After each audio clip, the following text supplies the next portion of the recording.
Hey guys, Burb here. Today is when I give you the Zotac GTX 560 Ti benchmarks and comparison. The 560 Ti came out in 2012 with 1GB of VRAM, 384 CUDA cores with 1024 MHz memory clock. Today I'm using the Jerry rig, which inherits a quad-to-quad Q8300 at 2.6 GHz with 8GB of DDR3 RAM at 600 MHz. We're using a MSI motherboard, which came from a school, I think. I'm going to leave you with this B-roll, and I'll be right back with my benchmarks.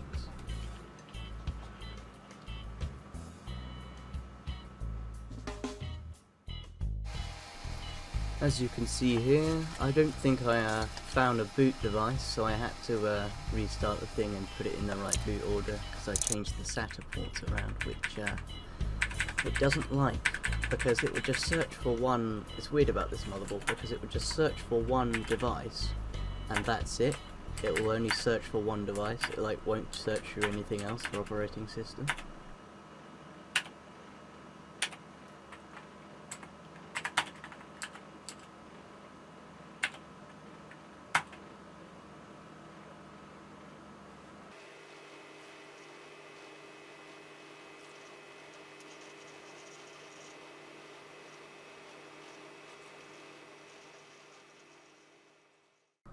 Now let's move on to the benchmarks. The games I'll be testing today are CSGO, Fortnite, Garry's Mod, Fallout New Vegas, Skyrim, The Forest, and Kerbal Space Program. Please, if you'd like to see any other games benchmarked, feel free to comment in the comments section whether you'd like to see any other games running on the same card, and I'll redo them for you if you want to. Thank you. As you can see, CSGO is doing rather well, and like all computers, a potato can run CSGO, which is why we started with this benchmark. We always got over 100 FPS, and the GPU was never fully utilized. Fortnite up next, and it was kind of interesting because when I spawned in I thought it was going to be like a lag fest. But it was only due to the lack of VRAM that when it started up, that it was quite stuttery, but then once you get going, it smooths out, and kept a constant above 70 FPS and over 90 FPS sometimes. The frames only dropped considerably when we first spawned and jumped out of the big bus, and as we were falling down there was plenty of flaring and particle effects, which affected the VRAM again. Like I've hinted before, it stutters a bit, but once you're on the ground, it gets very smooth. Here you can see the screen blacked out for a second, which really frightened me, and was quite a startle. But I think it was just the video card adjusting to the refresh rate of the monitor, as it had recently been changed. But other than that, it was unaffected for the entirety of the game, until I died, of course.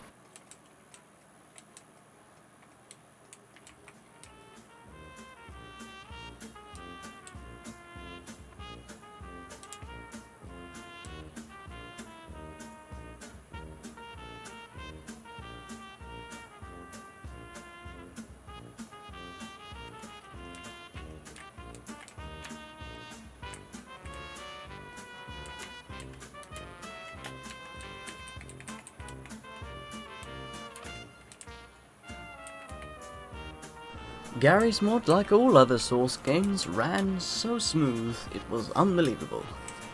Even on the 560 Ti, just the over 100 FPS is amazing, and quite a fluid experience.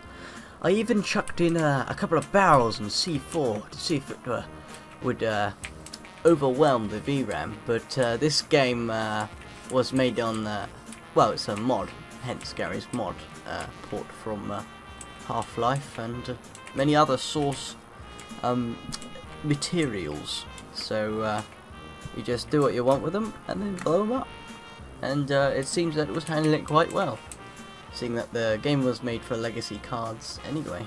Well, they used to not be called legacy cards, but they are considered that now.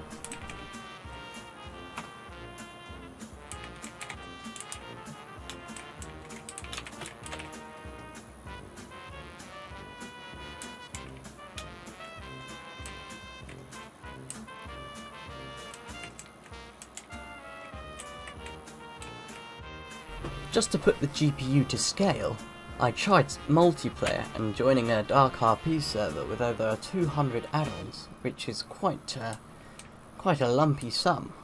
And when joining, it actually quite surprised me, and it was still quite fluid. Of course, it depends on what server you go on, but it still works in the real-world scenarios. You know, when you want to play more single player and also multiplayer with your friends as well. So, it's still a viable option.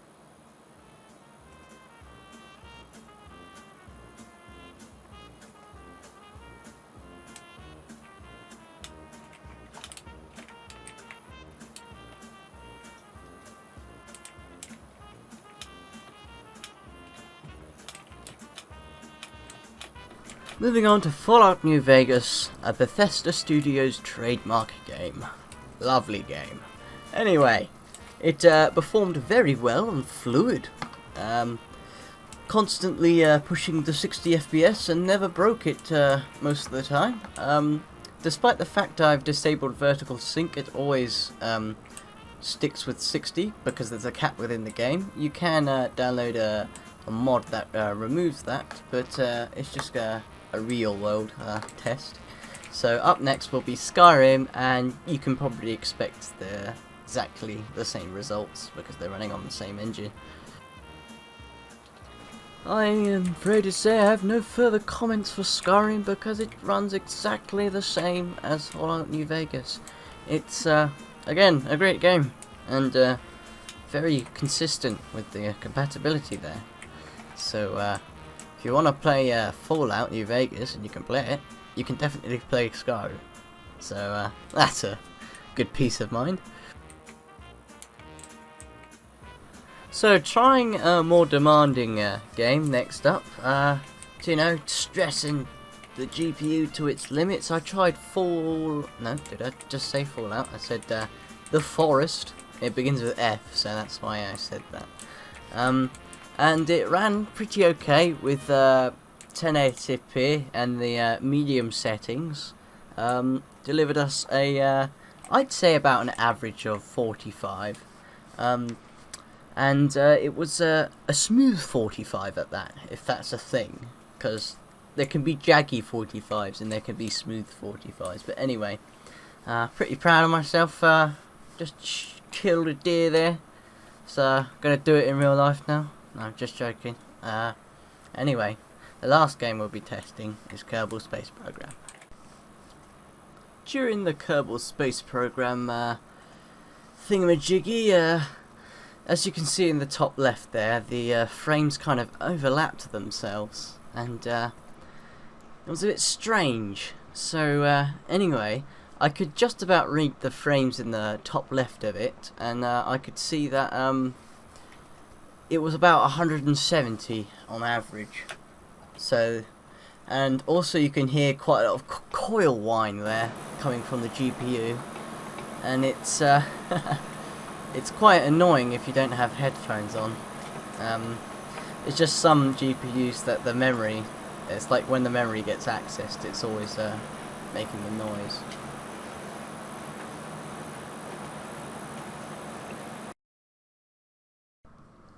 Thank you very much for watching. I hope you enjoyed the video, and if you did, make sure you like and subscribe. I'm Burb, and this is the Jerry Rig, and I'm out. So, Burb out. Alright? Alright? Burb out, alright? See ya.